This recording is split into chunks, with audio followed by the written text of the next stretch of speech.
This is Alex from phpacademy.org with another video for the New Boston. This time we're going to be talking about do-while loops. Now we've looked at while loops, and this is the previous example that I showed. It basically counts from 1 to 10 and displays hello for each increment or each time the block is executed. Now a do-while loop is it's very similar, except it has one minor difference, and that is that we don't check the condition if the condition is true or false. We don't evaluate a condition at the start, we evaluate it at the end. So the do-while loop will always run the block once, and if this isn't making sense, I'll show you. It's do while then the condition. So we always execute at least once in here before we test for a condition. So for an example, let's echo this will always show. Okay, so while 0. Okay, so do while 0.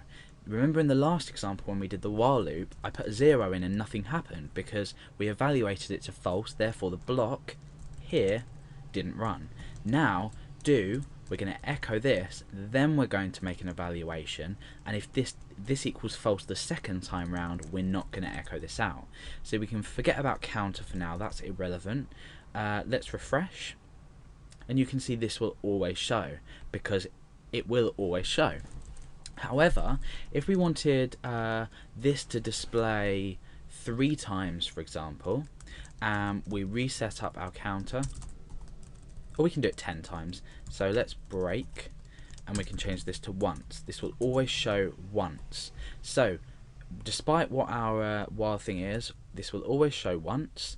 Now let's create a condition. So while counter is smaller than or equal to 10, under here we're going to say counter plus plus. So we're doing exactly the same thing as we did with the while loop, but while counter is smaller than or equal to 10, this will always show once. Let's refresh. So 1, 2, 3, 4, 5, 6, 7, 8, 9, 10. It's shown 10 times. However, if this at any point evaluates to false, we're always going to show the first one. So why is this useful in programming? Like, why would you want to do it? Well, you might not be able to think of an example offhand, but you may have an example, you may come across an example in programming when you're maybe creating something for yourself or someone else, where you think, oh, I need to show this once and I need to make an evaluation. You're going to think about the do while loop, because you're going to loop still, but you're always going to show at least one thing or a process this block at least once. So that's basically the do while loop in PHP.